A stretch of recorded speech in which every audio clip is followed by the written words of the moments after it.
Good morning, everyone. It is Saturday and it's almost 9 o'clock.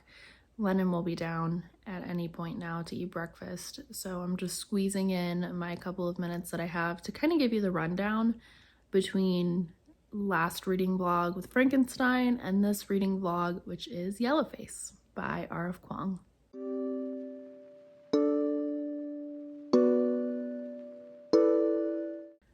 It is finally out for delivery. I will have my copy of Yellowface today, and I have been anxiously awaiting this book. It is my #1 most anticipated read of the year, and so I'm just like itching to get my hands on it. And I'm not gonna lie, I really want to know if this book is gonna be like a 5-star read for me, because Waterstones has this beautiful, beautiful edition of Yellowface with like the sprayed edges, and it's just very pretty, but I'm not going to buy it if I end up not liking the book.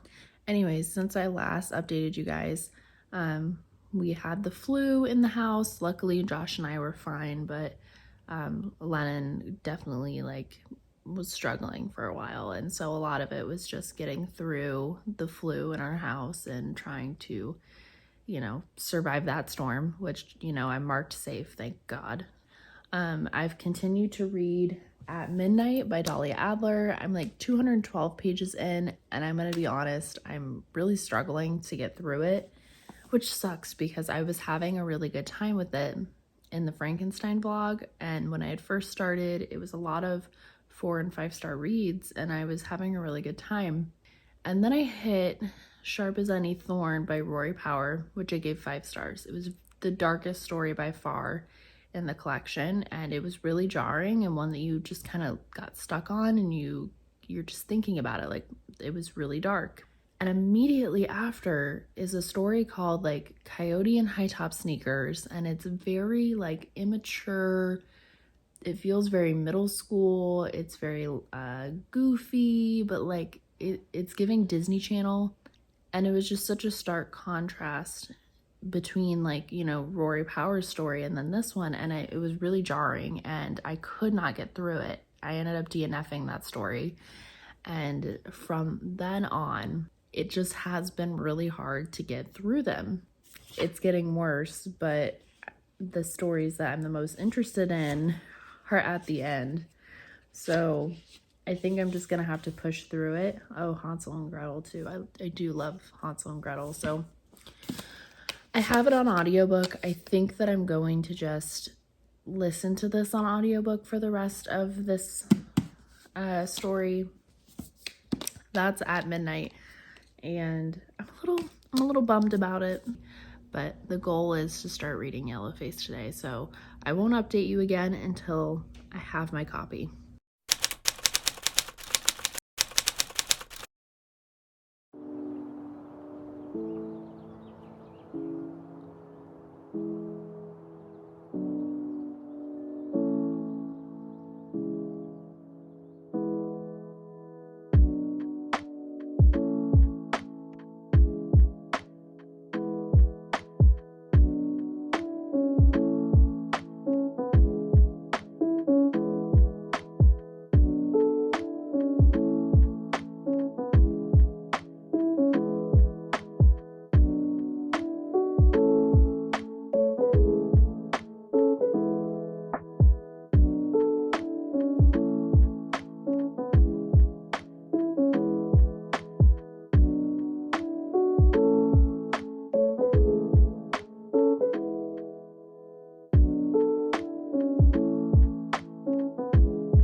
All right, quick update because I had to come inside. It was way too hot outside to keep reading out there, but I'm on page 58 of Yellowface, and y'all, this book is nasty, disgusting.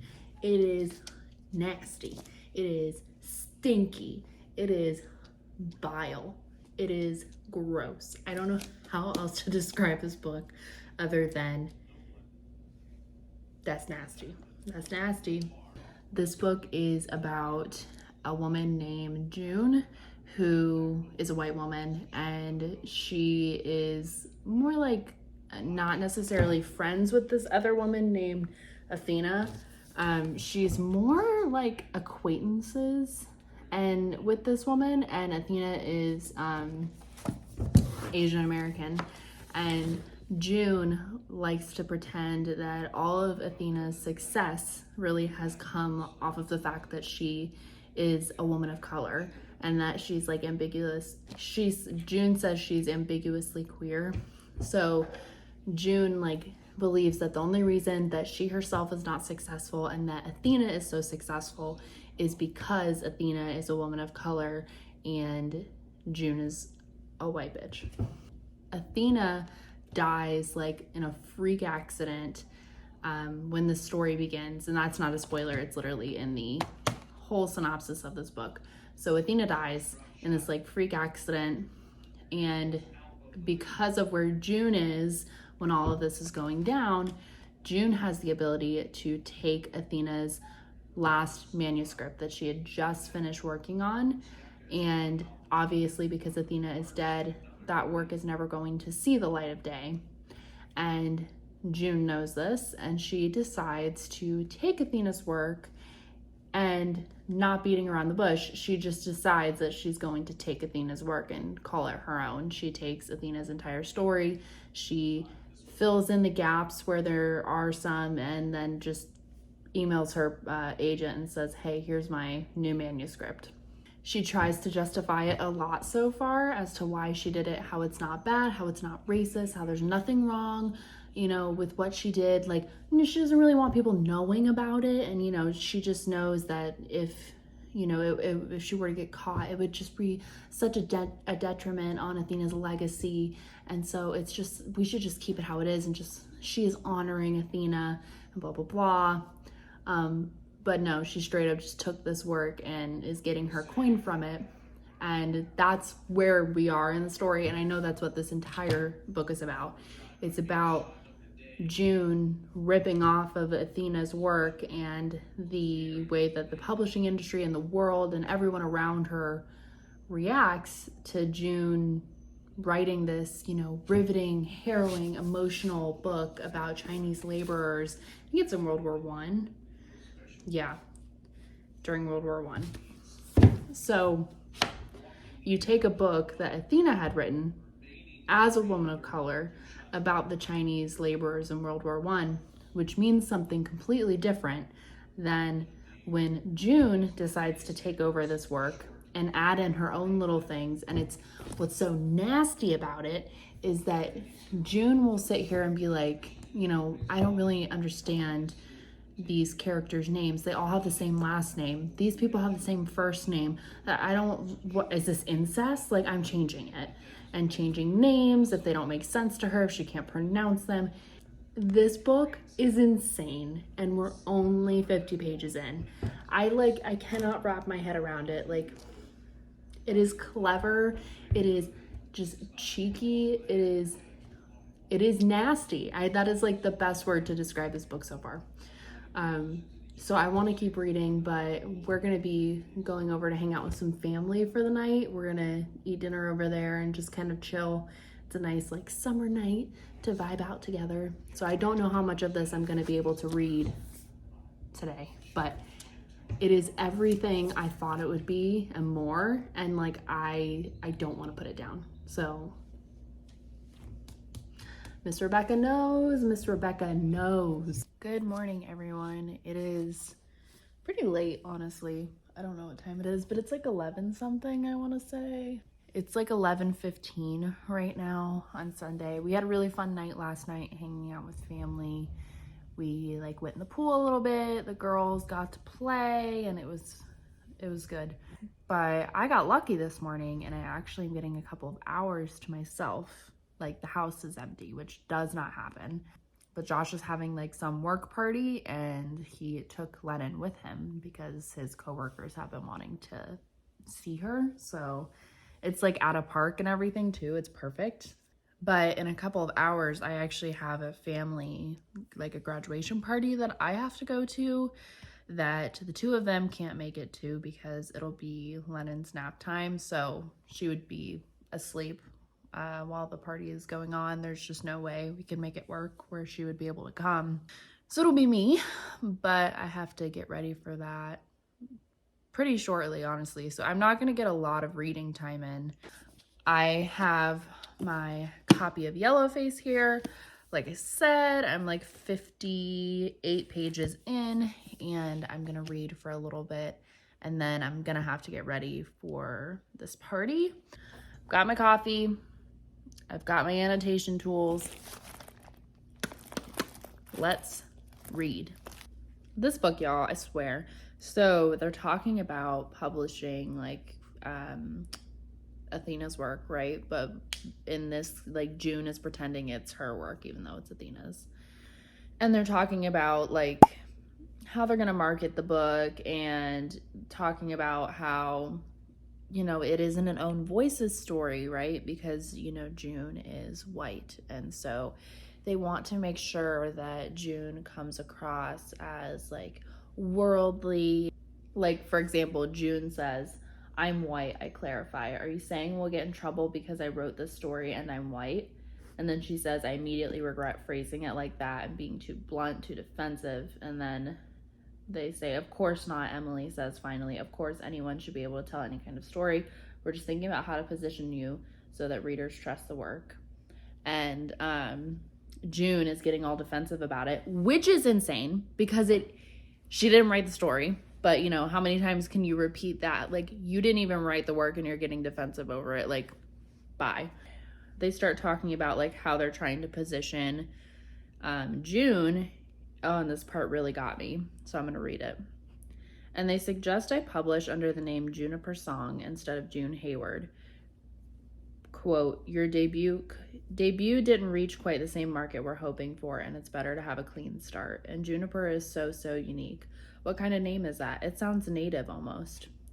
Nobody talks about the difference in how Song might be perceived versus Hayward. No one says explicitly that Song might be mistaken for a Chinese name, when really it's the middle name my mother came up with during her hippie phase in the 80s, and I was very nearly named Juniper Serenity Hayward.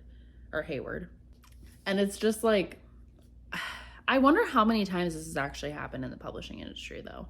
How many times has someone white given themselves a different name for publishing that is more ambiguous in order to, like, you know, coerce readers into buying their books?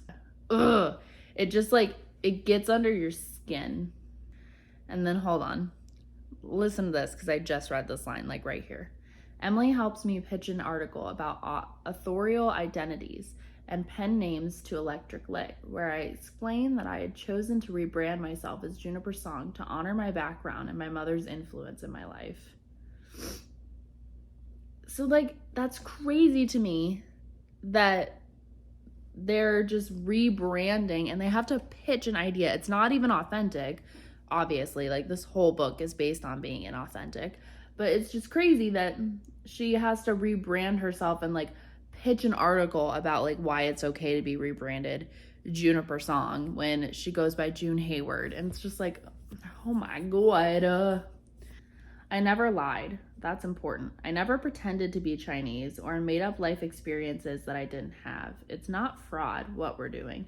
We're just suggesting the right credentials so that readers take me and my story seriously, so that nobody refuses to pick up my work because of some outdated preconceptions about who can write what. And if anyone makes assumptions or connects the dots the wrong way, doesn't that say far more about them than me?" Notice how many times she said my story, by the way. The delusion. I'm feral. I'm malding. I gotta go. Goodbye. I'm never gonna get anything done. I have too much to say. I turn the page and there's more. So now they're talking about sensitivity readers, which I'll explain what that is because the quote kind of explains what it is. Listen to this shit. I cannot get over it. This whole freaking vlog is going to be filled with spoilers because I just can't stop reading quotes. But okay, hold on. Sensitivity readers are readers who provide cultural consulting and critiques on manuscripts for a fee. Say, for example, a white author writes a book that involves a black character. The publisher might then hire a black sensitivity reader to check whether the textual representations are consciously or unconsciously racist. They've gotten more and more popular in the past few years, as more and more white authors have been criticized for employing racist tropes and stereotypes. It's a nice way to avoid getting dragged on Twitter, though sometimes it backfires. I've heard horror stories of at least 2 writers who were forced to withdraw their books from publication because of a single subjective opinion. I don't see why, I write back. I'm pretty comfortable with the research I did. None. A response instantly pings my inbox. It's Candace following up. I feel strongly we ought to hire a reader familiar with the story and language. June is not Chinese, I don't know how to say that word, Chinese, and we run the risk of doing real harm if we don't check any of the Chinese phrases, naming conventions, or textual recounting of racism with a reader better suited to catch mistakes. I groan. You didn't write the book. Like, it is insane to me, but you know that that's the case in publishing. You know that there are authors that get so upset if there's the chance that they need a sensitivity reader. And it's crazy to me because, okay, let's be real here. A June Hayward is very common in our day and age and like our life. It is crazy to me that you can look at something that's actually really important and valuable, a sensitivity reader, and you just you degrade it all the way to, it's just a nice way to avoid getting dragged on Twitter. That's what you take away from it? Absolutely bananas. I think sensitivity readers are fantastic. I am so glad that we have them, and I think they're important, especially if it's not an own voice's story. I feel like you should have a sensitivity reader to make sure that what you're putting out there is even accurate or responsible, I guess. And so it's just crazy to me that this bitch, who didn't even write this damn story, is getting defensive about her work and is like, I don't need a sensitivity reader. I did all this research. You didn't do any research, but okay. I don't understand. I don't understand how people get so upset about sensitivity readers. Don't even get me started on content warnings. This is gonna be a long vlog. I gotta go. You gotta love, like, I'm about to leave for this graduation party, which I'm pretty sure takes place outside. And she coming down. Hi, it is Monday night now, and really nothing has gone on since I last updated you. I haven't gotten to do any more reading. We were out all day Sunday doing things, and then today we've just been super busy. Obviously it's the start of the work week, so Josh has been working, but Lennon and I went swimming at my parents' house earlier today, and then, naps, cleaning, making dinner, all that. It's just been a busy day. I'm hoping to read tonight, so whenever she goes to bed, I'm gonna go upstairs, I think, and read. I have my little nightlight, so maybe I'll do that. I'm gonna try my best to at least read a chapter, and honestly, it's the kind of book that when I pick it back up, I think I'm gonna immediately be back into it, and so should be easy, but we'll see. I'll update you later.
for me. I'm just gonna do a quick update.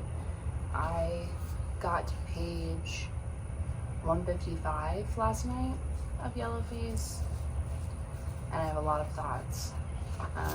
But I don't know that I'm going to say my thoughts anymore until I'm done, because it is a really fast read. I just haven't had time to really sit down with it, so I think I'll update more on my actual thoughts on it when I get closer to the end. Right now, let's move inside and talk about today's plans. So today I have a lot to do just in terms of like around the house. I need to make multiple appointments today for like the dentist, allergist, Ellie's vet, my eye appointment. So I'm gonna try to get all that done today. I have laundry I need to do. I feel like there's more. I have like dog food order to place. I've got multiple things I need to do today, so that's gonna take priority over reading Yellowface, but it is really good and satirical as hell, and it's a wild ride, but we'll get more into it a little bit later. I just had the craziest thought, which is, what if I got dressed today? I have not gotten dressed. Yeah, I didn't get dressed yesterday. No, I did. I went out. Oh, God, I'm so good. I'm gonna get dressed again. I need to get dressed. I need to do stuff, and maybe it'll motivate me. All right, so it is now 1:30-ish, and I've managed to do a ton today already. I think that getting dressed helped me feel motivated, because I made all the appointments I needed to, or at least like left a message with people who didn't answer, but I did make a couple appointments. I've unloaded the dishwasher. I went through all of Lennon's old clothes and got rid of the stuff that that we like saved for the next baby, but like it's stuff that I know that won't get worn, so I kind of wanted to go through it all. So that'll all be donated. What else did I do? I've done a lot today, and now she's napping. I ate lunch, so I think I'm going to edit some of the footage already that's like been done for this vlog, and then probably do some laundry. And if I manage to have time, then I'll read. But I'll be lucky to get through the footage before she wakes up from her nap, I bet. So we'll see.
So it's the next morning, and I pretty much just spent the morning like finishing Yellowface, which I did finish and we'll talk about.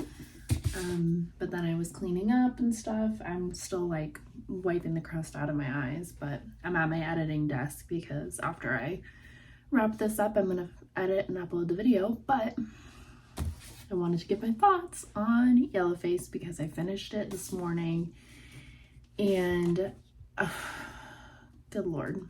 So I'm giving it a 4 out of 5. I feel very comfortable giving it a 4 because for me, 5-star reads are like, they're near perfect in my eyes, or they're one of my favorite books I've ever read.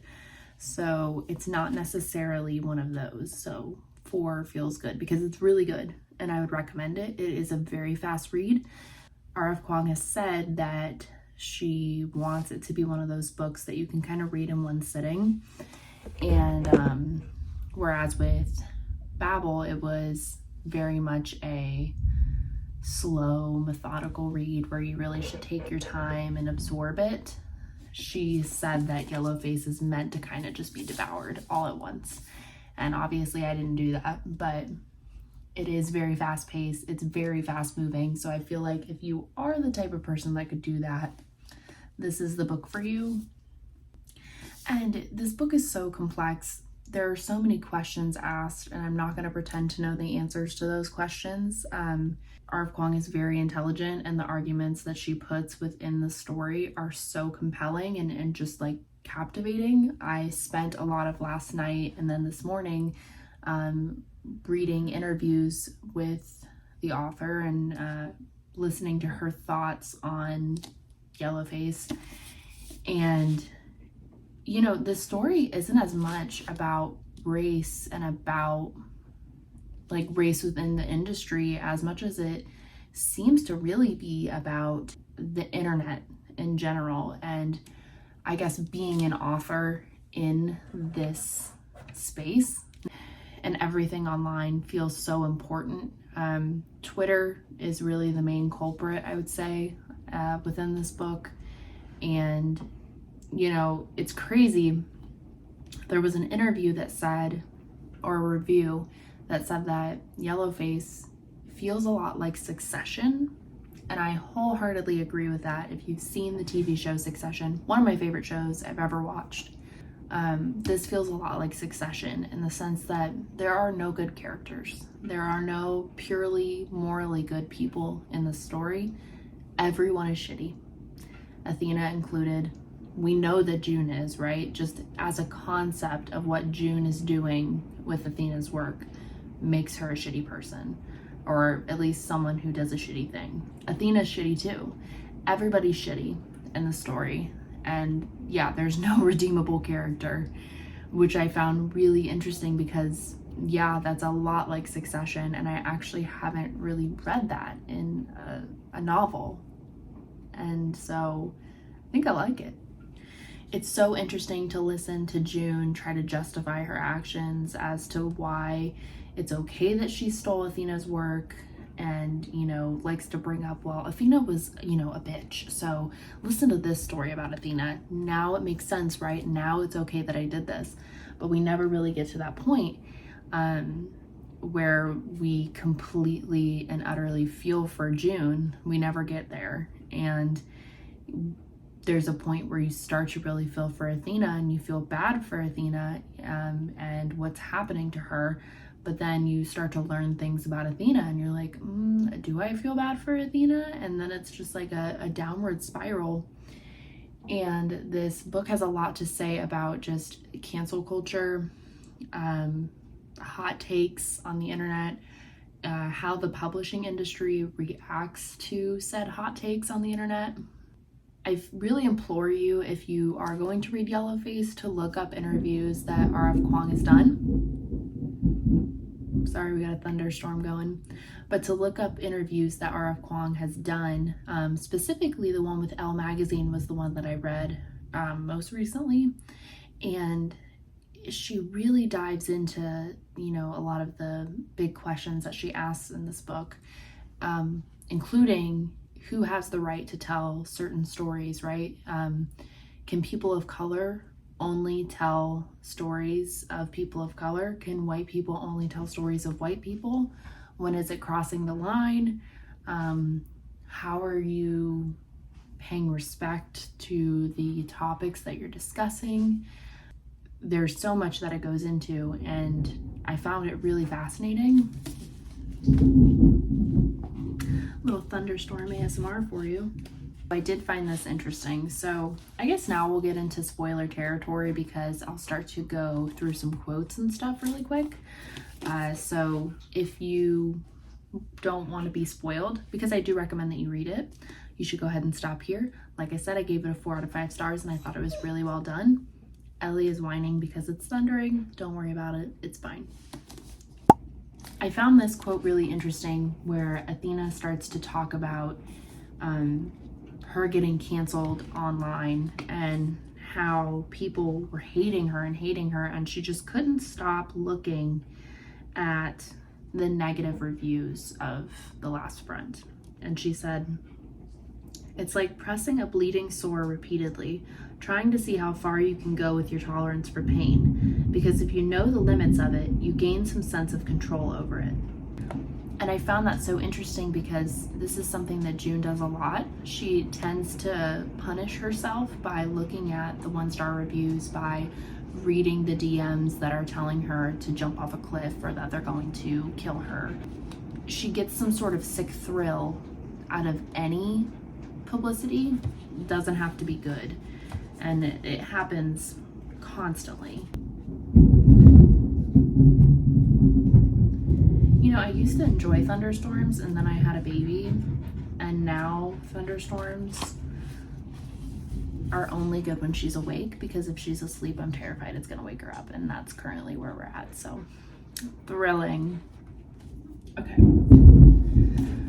So this is the point where June kind of hits rock bottom, and she goes home looking for inspiration to, you know, write an authentic, true story. She talks about like finding her old notebooks and seeing what writing was like in high school and stuff before it became a job. But enter professional publishing, and suddenly writing is a matter of professional jealousies, obscure marketing budgets, and advances that don't measure up to those of your peers. Editors go in and mess around with your words, your vision. Marketing and publicity make you distill hundreds of pages of careful, nuanced reflection into cute, tweet-sized talking points. Readers inflict their own expectations, not just on the story, but on your politics, your philosophy, your stance on all things ethical. You, not your writing, become the product. Your looks, your wit, your quippy clapbacks, and factional alignments with online beefs that no one in the real world gives a shit about. I found that to be incredibly interesting. The idea of you're not really, it feels like you're not writing stories anymore for the sake of writing stories, of feeling passion for a project and finding something interesting and just writing about it. That now it feels like anytime that you write a story, it's a pitch, it's a marketing, you know, tactic, and you have to be so much more than just an author. You become a figure, and I found that to be just, I don't know, enlightening. Overall, there's so much that I could say about this book, but honestly, I don't have the brain space. I need to actually put some, you know, coherent thoughts together and do some more research, some interviews that R.F. Kuang does regarding Yellowface. I really want to do that and just like go down the rabbit hole because I find her to be so intelligent. But R.F. Kuang is definitely an auto-buy author for me now, and I'm so excited to get to the Poppy War trilogy because that's what I have left to read of her work. Big fan. Highly recommend picking up Yellowface, and I really want to hear your thoughts on it. I feel like this is going to be such a polarizing work, and nobody's talked about it yet just because it's so new. So if you have read it, I really want to know what you thought about it, so please let me know in the comments down below. I'm gonna go because Ellie is losing her mind with the rain, and I need to upload this vlog and eat lunch. I need to eat lunch, so I'm gonna go now. Bye.